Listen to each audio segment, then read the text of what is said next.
আসসালামু আলাইকুম রহমতুল্লাহ। প্রিয় দিনী ভাই বোনেরা, কথা বলবো বর্তমান রাজনৈতিক প্রেক্ষাপট সম্পর্কে। বাংলাদেশ জামায়াত ইসলামী একটি রাজনৈতিক দল এবং একটি ইসলামপন্থী দল। এর সাথে আছে খিলাফত মজলিস, পীর সাহেব চরমনায়ের ইসলামী আন্দোলন, হেফাজত ইসলাম সহ এই চার দলের ব্যানারে পুরো বাংলার মুসলমানদেরকে একত্রিত করা সম্ভব। এই চার দলের ব্যানারে এই চার দলের মধ্যে যে দল ইনভলভ হয়েছে, যে দল এই চার দলের সাথে কোনো না কোনোভাবে সম্পৃক্ত আছে, সেই দল ভবিষ্যতে ইসলাম কায়েমের উদ্দেশ্যে আন্দোলন করতে প্রস্তুত। এই চার দলের প্রত্যেকটা নেতা থেকে কর্মী, কেন্দ্র থেকে মফিসল, ছাত্র থেকে শিক্ষক, সবাই একই কথা, তাদের কোরআনের আইন চাই, সৎ লোকের শাসন চাই। এই একই কথার সাথে দ্বিমত কেউই করে নেই। অতীতে দ্বিমত করেছে আওয়ামী লীগ, কিছু নাস্তিক মুরতাদ, এরা দ্বিমত করেছে। এছাড়া অন্য কোনো ইসলামিক দল দ্বিমত করে নাই যে কোরআনের আইন চাই, সৎ লোকের শাসন চাই। তাহিরিও বলবে যে ভাই আগে কোরআনের আইনটা করো, সৎ লোকের শাসন পরে হইবে, আগে কোরআনের আইনটা করো। তো যারাই এই দাবি তুলবে তারাই কামিয়াবি হয়ে যাবে। তো জামাতের সাথে বিএনপির একটি সম্পর্ক ছিল, খুব ঘনিষ্ঠ সম্পর্ক। জামাত বিএনপির এই ঘনিষ্ঠ সম্পর্কে তারা তারা হিংসক হয়ে, তারা হিংসাত্মক আচরণ করে তারা জামাতের নিবন্ধন বাতিল করে দিল। প্রশ্ন তুলল যে স্বাধীনতা যুদ্ধে জামাতের অবস্থান কী ছিল? স্বাধীনতা যুদ্ধে জামাতের অবস্থান যা ছিল, মুসলিম লীগের অবস্থাও তা ছিল।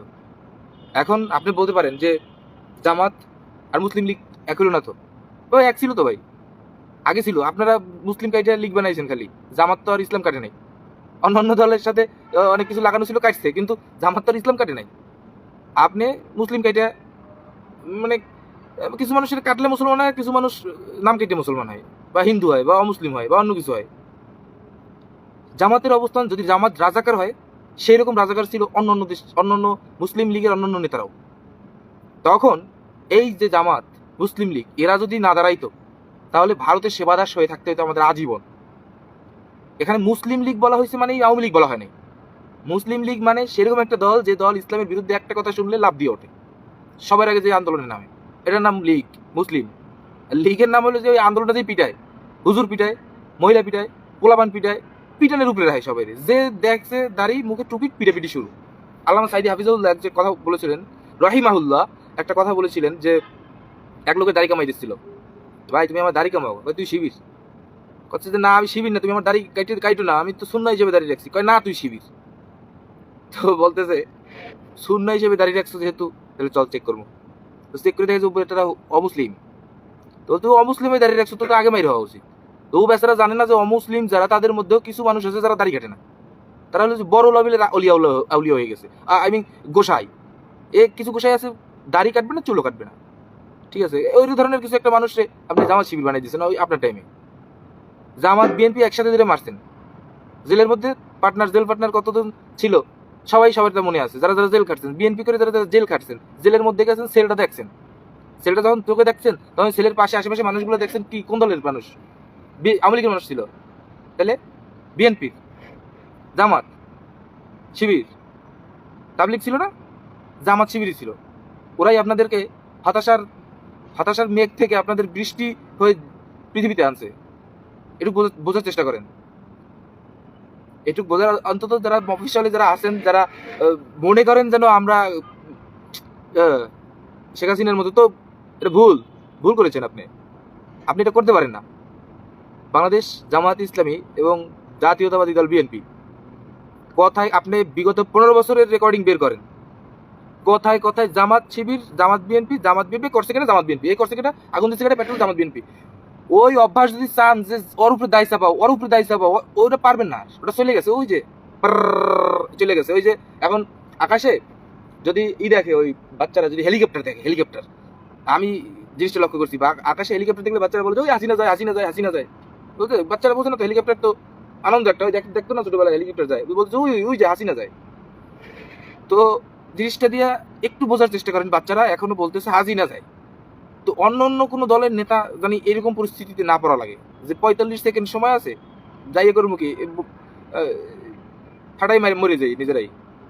তো জামাত ইসলামী আর বিএনপি, জাতীয়তাবাদী দল বিএনপি একই সাথে 36-এর আন্দোলনে ছাত্রদল, ছাত্র শিবির কিভাবে নিরাপত্তা দিয়েছে, কিভাবে আন্দোলনকে অগ্রগামী করছে, কিভাবে তারা শেষ করছে, কিভাবে তারা ঝাড়ু দিয়ে পরিষ্কার করছে, ঘরবাড়ি রাস্তাঘাট পরিষ্কার করছে, এগুলো দেখার পরে আপনার এটা বলা উচিত না যে নির্বাচন দেন আগে।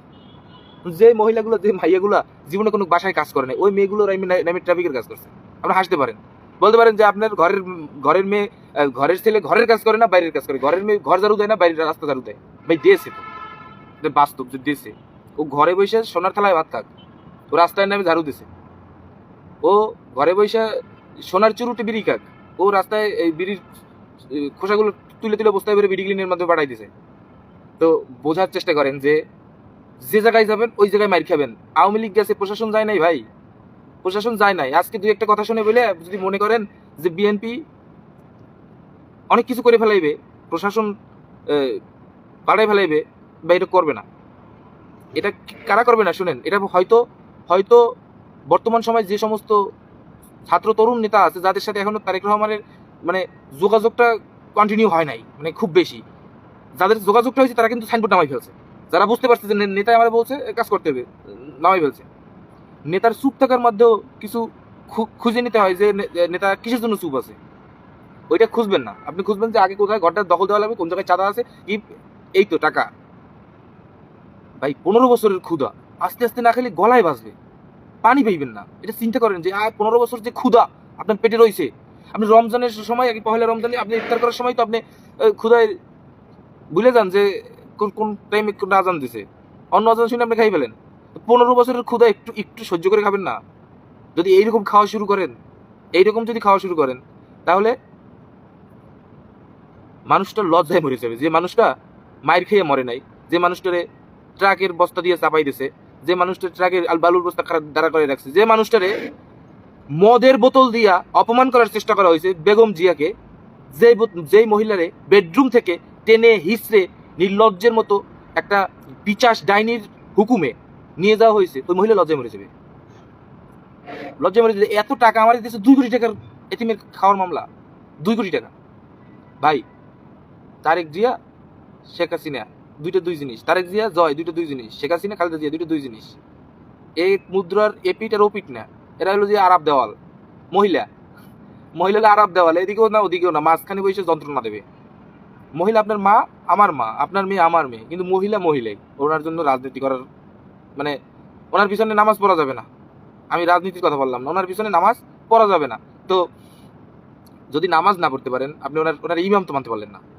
তো পুরুষ দিয়া হওয়া সম্ভব, তারেক জিয়া দিয়া হওয়া সম্ভব। কিন্তু তারেক জিয়া যখন অত্যাচার নির্যাতনের সময় ছিল, তখন তিনি মফিসল পর্যন্ত একদম গ্রামের অজপাড়াগার ছেলেটারও খোঁজ নিয়েছেন ফোন দিয়া। আমার একদিন আগে আমার বন্ধু বলতেছে যে বন্ধু কইলে তো বিশ্বাস করবি না, তারেক জিয়া আমার ফোন দিয়েছিল। আমি তো কই খাইছে রে জিনিসটা। পরে চিন্তা করলাম যে মানুষটা দেশটা চালায়, যার বাবা দেশটা চালাইছে, যে মানুষটা দেশের এত বড় একটা রাজনৈতিক সংগঠন চালায়, সে একটা ওয়ার্ডের একজন ছোট্ট কর্মী হয়তো, বা কোনো একটা দায়িত্ব আছে ছোটখাটো, তার খবর নেয়।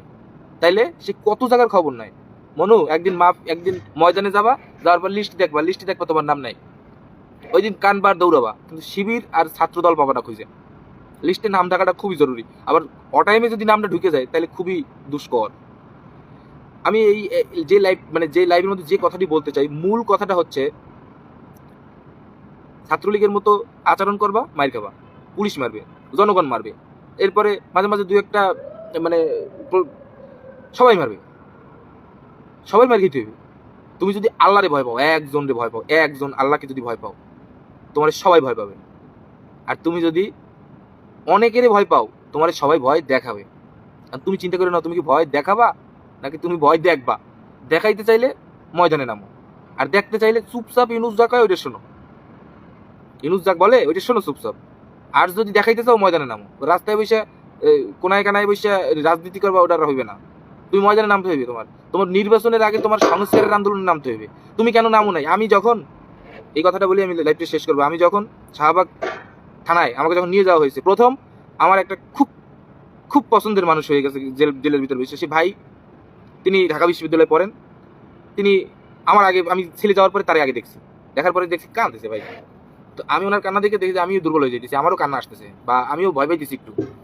তো পরে চিন্তা করলাম একজন মানুষের কথা, তার দাড়ি সাদা ভ্রু সাদা, দাড়িও সাদা ভ্রু সাদা, সেই মানুষটার কথা চিন্তা করলাম যে সে তাকে যখন গ্রেপ্তার করতে আসছিল, লাইট নেই, যাক এই কথাটা এইভাবেই শোনা যাবে, খুব ভালো হবে। তাকে যখন গ্রেপ্তার করতে আসছিল তখন তিনি বলছিলেন যে 2 টাকার নামাজ পড়তে দাও আমারে, আমি 2 টাকার নামাজ পড়ে তারপরে তোমাদের সাথে সজ্ঞানে স্বেচ্ছায় চলে যাব। তো তাকে 2 টাকার নামাজ পড়তে দিছিল। তো আমি তখন সেই ভাইটার কান্নার আওয়াজ শুনে, মানে কান্না দেখে আমি বলতেছি ভাই 2 টাকার নামাজ পড়ি চলেন। তো এর মধ্যে বসে, ছেলের মধ্যে বসে নামাজ পড়ে পরে দেখতেছি 3য় নাম্বার আর একজন নিয়ে এসেছে, তার অবস্থা আরো খারাপ, সে ভিজে টিজে একাকার। কিরে ভাই আমাকে তো ভিজা নাই তোমার, ভাই আপনারা যাওয়ার পরে জল কামান মারছে, ভিজা টিজা চলে আসছে। 3জনের একটা ছবি তুললো। পরে শুনলাম যে জাতীয়তাবাদী দল, ছাত্র দলের অনেকগুলো লোক ধরে নিয়ে আসছে। পরে এই জেলের মধ্যে বসে গান শুরু করে দিছি, ছেলের মধ্যে বসে 3জনের 4র্থ জন আর একজন আসছে, সে হলো যে মানে সে আরো গ্রেডের ভীতু মানুষ, সে কান্নাকাটি করে চিল্লাই মাইকে ফেলে সবাই মিলে তারে বুঝাই দিয়েছি যে ভাই কিছু হবে না, ছেড়ে দেবে, সমস্যা নাই। সে কানতে আসছে, মারে ফোন দিতেছে, বাবারে ফোন দিতেছে, সারাই নমের মারিয়ে ফেলবে, নিয়ে যাইবে, ক্রস ফায়ার দেবে। তো তারে বললাম, তারে গান শুনিলাম যে জেলে ভরে জুলুম করে এমন বাধা যাবে না, মোরা শক্ত হব সীসার মতো, আসবে বিপদ বাধা যত, লক্ষ প্রাণের খুন জড়াবো, ধিক পরাজয় মানবো না। এই গান শুনাইলে তারে ঠান্ডা করবো, এই চিন্তায় গান শুনাইলাম। পরে দেখি যে ডিসি মাসুদ স্যার তিনি নির্দেশ দিয়ে দিয়েছেন যে ওই 3জন, ওই যে 5জন ছিলাম, পরে ওই 5জনরে রাইটারের রুমে আইনে রাখেন, ওনারা তো কনসার্ট পাতাইছে ওই জায়গায় বেশি। তো আমি আবার দেওয়াল লিখন করলাম, কিছু দেওয়াল লিখন করার পরে আসার পর দেখলাম যে বিএনপি আর কিছু শিবিরের খুব বড় নেতা না, ছোট ছোট কিছু নেতা, তারা সব এক জায়গায়। আমি চিন্তা করলাম যে আল্লাহ, আমি আসলাম এই জায়গায়, বললো আওয়ামী লীগ বলে নিয়ে আসলো, পরে দেখতেছি যে জাতীয়তাবাদী দলের লোক, বিএনপি মিরপুর জাতীয়তাবাদী দলের লোক, পিজির আশেপাশের কিছু জাতীয়তাবাদী দলের লোক, এদেরকে ধরে নিয়ে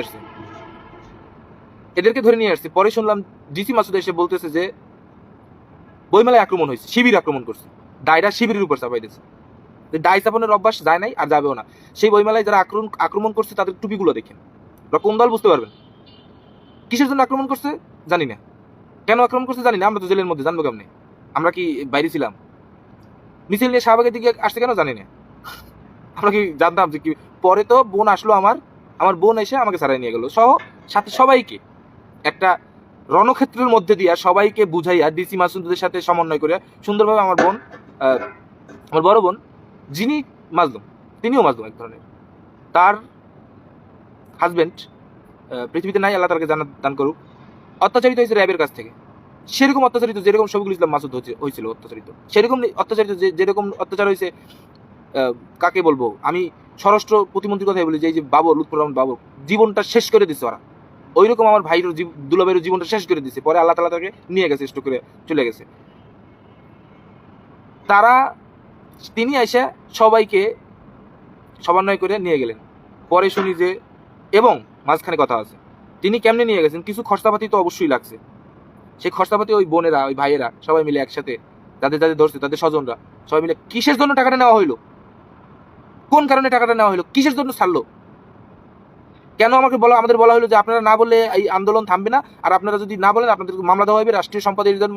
কেন, কোন কারণে, কেন 5 তারিখের পর বোম ফুটলো শাহবাগে, কেন, কোন কারণে? এটা কি স্বাধীন দেশ?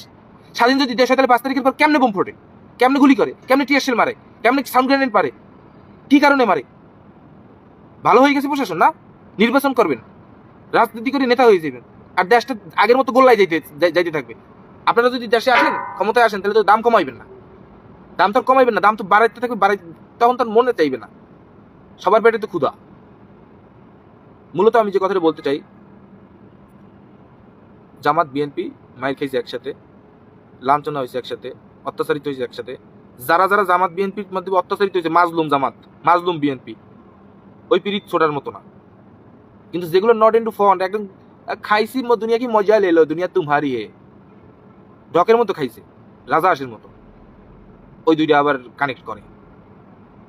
এই জন্য জামাত বিএনপির বিভাজন আগে হয়েছে, এখনো হইবে, পরেও হইবে। কিছু কিছু রাজনৈতিক নেতা, ফখরুল ইসলাম আলমগীর, কে ফখরুল সাহেব জায়গা দিবে, জায়গা মনে হয় ফখরুল সাহেব দিয়েই দিয়েছে, দুই করে বেচে দিয়েছে ফখরুল সাহেব। কারণ এই ফখরুল সাহেবের যে নেতা ছিলেন রাশেদ খান মেনন, নাস্তিক, বিশ্ব বড় নাস্তিক, একটা বিশ্বের এত বড় একটা নাস্তিক আছিলেন রাশেদ খান মেনন। এগুলো নাম গেছে মুখস্থ হয়ে ভাই, হাসানুল হক, রাশেদ খান মেনন, কবির চৌধুরী, শাহরিয়ার কবির, এরপরে কি শামসুর রহমান, এগুলো মুখস্থ হয়ে গেছে নাম। নতুন নাস্তিক নাম কেবল পড়তে আছে, মুখস্থ হইবে। সেই একটা নাস্তিকের দলের লিডার হইয়া উনি ফখরুল ইসলাম আলমগীর। ফখরুল ইসলাম আলমগীর দলের জন্য যা করছে, যদ্দূর করছে ফখরুল ইসলাম আলমগীর, তার থেকে ওই জয়নুল আবিদিন, ওনার নাম সঠিকটা আমার মনে নেই, জয়নুল আবিদিন যে মাস ডিবি হারুন রে ঘুষি মারছে, জয়নুল আবিদিন ফারুক, ওনার অবদান তার থেকে অনেক বেশি, ওনার অবদান তার থেকে অনেক বেশি। আপনি ভদ্র মানুষ, ভদ্র হয়ে বলছেন, কিন্তু আপনার যে গায়ে হাত দেয় না, এটা আপনার ভদ্রতার জন্য না, আপনার তো একজন লিডার আছে অন্য দলে, তাই না? যেভাবেই হোক আপনি লিডার হয়েছেন, যেভাবেই হোক আপনি সচিব হয়েছেন, যেভাবেই হোক বিএনপি দলটারে চালাইছেন। লুৎফর রহমান বাবুর আসছে মোস্তান, বড় মোস্তান, সাইড দিয়ে দিয়েন, মাইরের উপরে কোনো ওষুধ নেই। দেখবেন দল আপনারটা ক্ষমতায়, আপনি গ্রেপ্তার। মিন্টু রোড, আপনার দলই ক্ষমতায়, আপনি গ্রেপ্তার। মিন্টু রোড, চতুর্থ তলায় SB3, চতুর্থ তলায় SB3, কোনো ওষুধ নাই। ধন্যবাদ। যে কথাটা বলতে চাইছি আমি বুঝাইতে পারিনি, আমি নিজেই বুঝতেছি, কিন্তু তারপরেও যারা বোঝার চেষ্টা করেছেন ধন্যবাদ। আসসালামু আলাইকুম ওয়া রাহমাতুল্লাহ।